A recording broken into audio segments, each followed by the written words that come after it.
大家好，我是 Rain。之前我讲过的3起案件都曾提到开膛手杰克，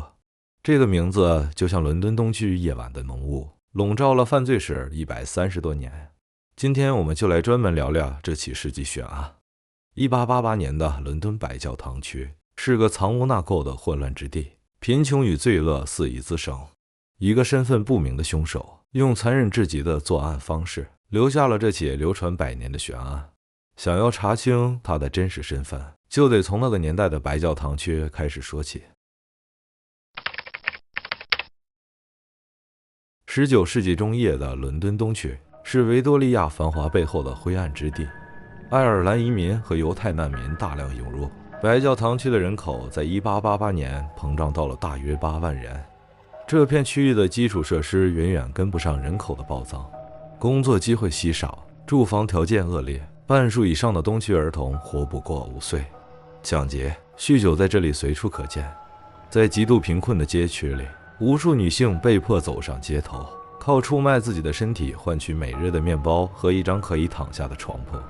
根据伦敦警方的统计，仅在1888年10月，白教堂区内就有62家妓院和大约1200名妓女在活动。那些更为底层的女性连妓院都住不起，只能挤在公共宿舍里。这些宿舍每晚的价格极为低廉，一张棺材床需要4便士，而挂在宿舍里用来倚靠的绳索，每人每晚只需要2便士。就在这片绝望的土地上，一桩恐怖的连环杀人案即将到来。1888年4月3日凌晨1点30分左右，45岁的妓女艾玛伊丽莎白·史密斯在奥斯本街遭到袭击，她被2-3名男子殴打，面部遭受重创，一只耳朵被割伤。凶手还将一根钝器强行塞入她的身体，导致其腹膜破裂。史密斯挣扎着走回了自己的宿舍，但第2天还是因腹膜炎死在了伦敦医院。临终前，他告诉管理员，袭击他的有2人或3人，其中1人看起来像个少年。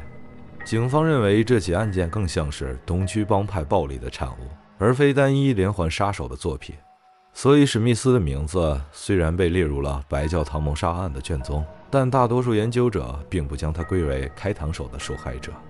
仅4个月后，1888年8月7日，39岁的玛莎·塔布伦被发现死在乔治院的楼梯间里。他的身上共有39处刺伤，遍布喉咙、心肺、肝脾、胃等多个部位，胸部和下体也遭到了刀伤。几乎所有伤口都是由右手持刀造成的，凶器很可能是一把铅笔刀。塔布伦案的残暴程度远超史密斯案，而且动机不明。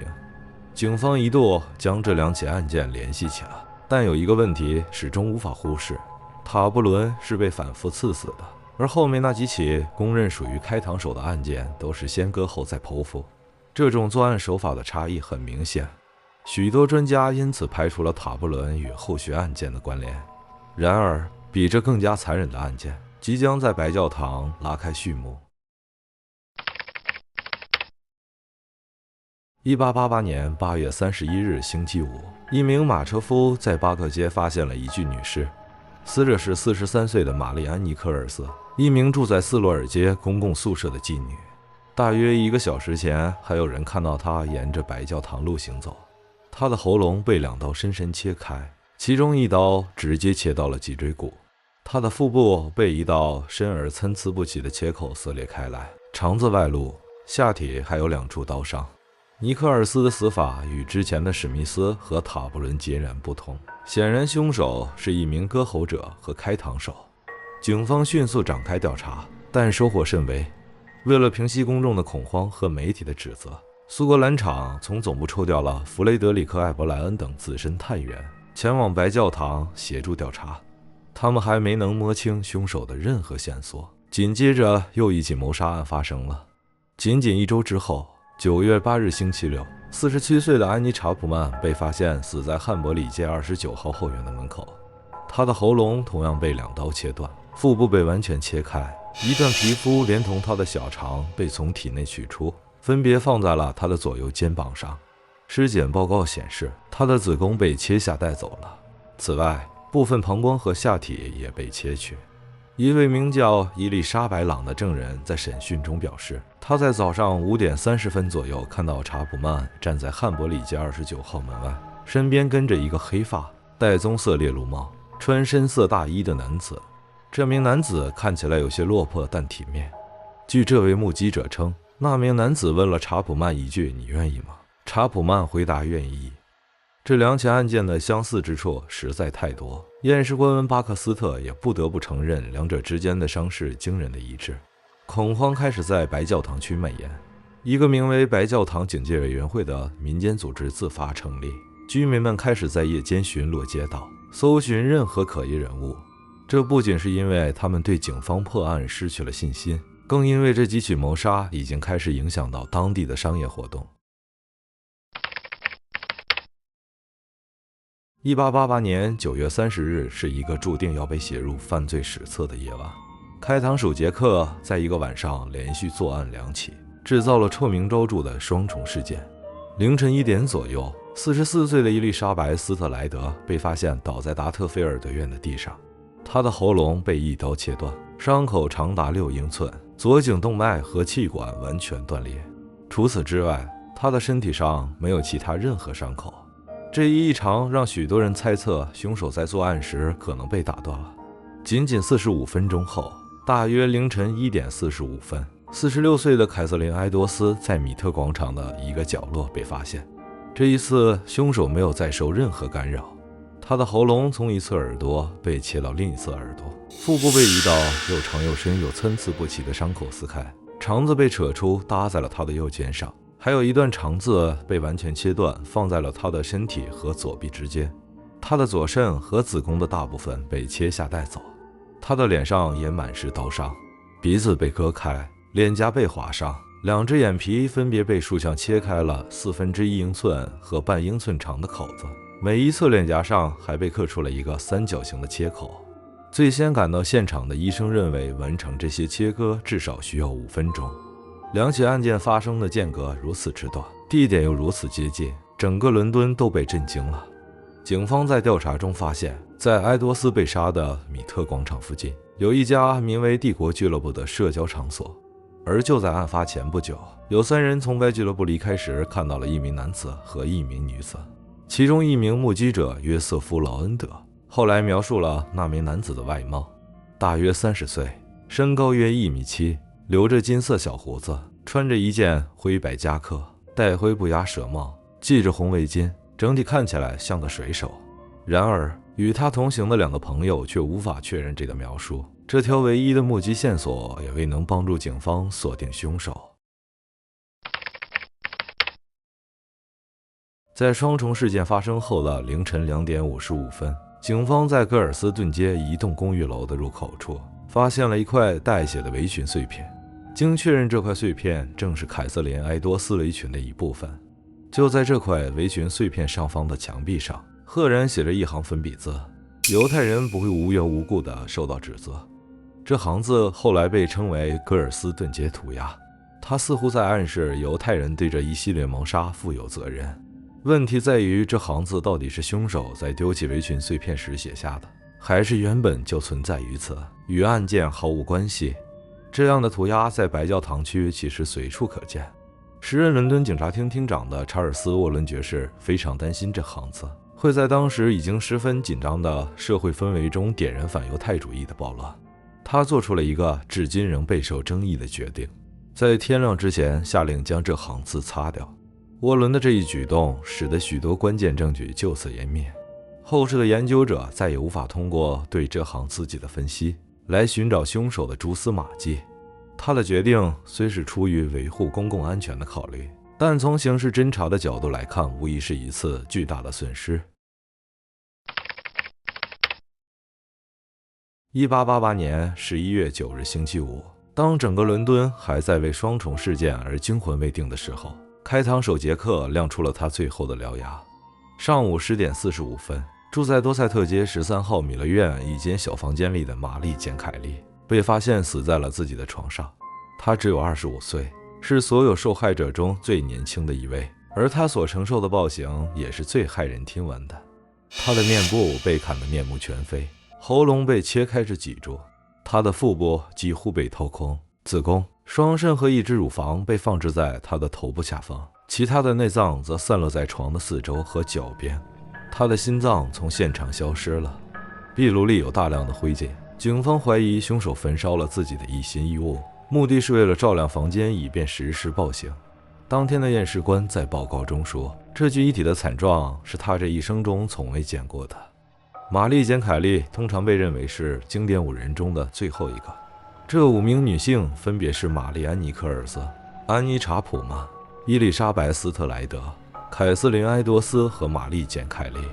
他们的遇害时间集中在1888年8月底到11月初这2个多月里。在此之后，白教堂区和周边地区仍陆续发生了多起针对女性的暴力案件，比如爱丽丝·麦肯齐案和弗朗西斯·科尔斯案。但这些案件是否属于开膛手所为，争议始终存在。在谋杀案发生期间，伦敦的媒体、警方和公众收到了数百封声称来自凶手的信件。这些信大部分都是恶作剧，但有那么几封却在历史上留下了浓重的印记。其中最著名的莫过于亲爱的老板信。这封信的邮戳日期是1888年9月27日，由中央通讯社签手。信中署名者自称为开膛手杰克，并威胁要剪掉那位女士的耳朵。3天后，凯瑟琳·埃多斯的一只耳朵真的被切了部分下来。开膛手杰克这个名字也正是通过这封信被首次公之于众。紧接着10月1日，另一张明信片被寄到了同一家通讯社，署名调皮的杰克。这张明信片中提到了今晚又搞了个双重事件，那正是斯特莱德和埃多斯双双遇害之后的事情。由于明信片在谋杀发生超过24小时后才被寄出，此时媒体已经报道了相关细节，它的可信度大打折扣。10月16日，白教堂警戒委员会的主席乔治·拉斯克收到了一个包裹，里面装着一个盒子，盒子里放着一只被保存液浸泡着的半个人类肾脏。在随附的信中，写信人自称来自地狱，还说自己油炸并吃掉了另外半颗肾脏。这封信的字迹与前面2封截然不同。警方对这半个肾脏的来源进行了调查。伦敦医院的医生确认这确实是人类左肾，但无法确定它是否真的属于凯瑟琳·埃多斯。关于这些信的真伪，100多年来从未有过定论。很多历史学家相信，亲爱的老板信和调皮的杰克明信片很可能是记者伪造的，目的就是为了制造轰动效应，提高报纸销量。但正是这些信件，将开膛手杰克这个名字刻进了大众文化的基因里。开膛手杰克案的关注者远不止普通民众，当时在位的维多利亚女王也对此案极为关切。女王在白金汉宫阅读了警方的报告后，提出了一个自己的推断。她认为凶手很可能是一名屠夫或者牲畜改运工，因为凶手作案手法熟练，且白教堂区靠近伦敦码头，许多往返于英国与欧洲大陆之间的运油船经常在这里停靠。这些船通常周4或周5抵达，周6或周日离开，与案发时间恰好吻合。女王甚至敦促内政部对码头上的船只进行检查，警方确实照做了，但最终没有找到任何证据能将某艘船上的船员与系列谋杀联系起来。关于开膛手杰克的真实身份，100多年来已经诞生了超过100种理论，从皇室成员到宫廷御医，从落魄画家到疯人院的病人，几乎每个与白教堂区有过关联的人都被某位研究者指认为凶手。苏格兰场助理警察总监梅尔维尔·麦克纳滕在1894年撰写了一份备忘录，其中提到了3名主要嫌疑人：蒙塔格·约翰·德鲁伊特、阿隆·科斯敏斯基和迈克尔·奥斯特洛格。德鲁伊特是一名年轻律师和助理教师，他在最后一起公认案件发生后的12月初跳河自杀了，尸体在12月31日被发现。警方认为他可能因患有遗传性精神病而行凶，但他在第1起案件发生时正在多塞特郡打板球，而且他住在肯特郡，距离白教堂区有相当一段距离。科斯敏斯基是波兰裔犹太理发师，生活在白教堂区。1891年因精神错乱被送入疯人院。麦克纳滕称此人对女性怀有强烈的仇恨。前苏格兰长官员罗伯特·安德森在其1910年出版的回忆录中提到，一名目击者曾指认科斯敏斯基就是凶手，但由于目击者本人也是犹太裔，他不愿将同胞交给非犹太人的司法系统。奥斯特洛格是一名以欺诈和偷窃为生的俄罗斯裔骗子，曾自称是俄国海军外科医生。警方档案显示，在经典5人遇害期间，奥斯特洛格因盗窃罪正在法国服刑。这些嫌疑人中的任何一个都没有确凿的证据能将其案件牢牢锁在一起。早在1888年11月10日，法医病理学家托马斯·邦德应警方要求出具了犯罪侧写报告。他指出，凶手应该是一个习惯独居、周期性出现杀人狂躁和色情狂躁症状的人，可能有报复或偏执的心理倾向。这几乎可以说是一种非常超前的描述。时间来到21世纪，科学技术的发展似乎为这桩百年悬案带来了新的突破口。2014年，一项针对据称属于凯瑟琳·埃多斯的披巾上残留的 DNA 研究引起了广泛关注。研究人员从披巾上提取了样本，并进行了线粒体 DNA 分析，发现这些 DNA 序列与阿隆·科斯敏斯基后裔的 DNA 在匹配。科斯敏斯基早年就被警方列为重点嫌疑人之一。然而，这项研究的结论很快遭到了科学界的强烈质疑。线粒体 DNA 只能用来排除嫌疑人，而非确认身份。那条披巾是否真的属于埃多斯，也无法证实。此外，用于检测的披巾已经过无数人手，污染程度极高。英国遗传指纹技术的发明人亚历克·杰弗里斯爵士本人也曾公开表示，这些 DNA 证据不可靠。此后，围绕科斯敏斯基的争论持续发酵，但始终没有形成定论。开膛手杰克案之所以能够跨越1个多世纪仍然被反复讨论，不仅是因为其手法的残忍程度，更因为它发生在一个特殊的历史节点上。1855年的印花税改革催生了大量廉价报纸，1880年的初等教育法则使得工人阶级的识字率大幅提升。这起案件在人类历史上第一次引发了全球性的媒体狂潮。一个原本只属于东区贫民窟的无名杀手，在报纸的渲染下变成了一种文化符号。更值得思考的是，开膛手杰克的出现，让长期被富裕阶层忽视的伦敦东区的真实面貌暴露在了全社会面前。那些拥挤、肮脏、充满疾病的贫民窟，那些在绳索上度过夜晚的绝望灵魂，在凶手的刀光下第一次被真正看见。萧伯纳曾在《星报》上讽刺道，几个社会民主党人多年的宣传教育，还不如一个凶手几刀来的有效。这些谋杀最终催生了类似于1890年工人阶级住房法等法案，推动了一系列社会改革。凶手是谁？或许我们已经永远无法知道了，但真相终究迷失在1888年的浓雾之中。今天的视频就讲到这里了。如果你喜欢这个故事，别忘了点赞、投币、收藏，也欢迎在评论区留下你的看法。我是 Ryan， 我们下期见。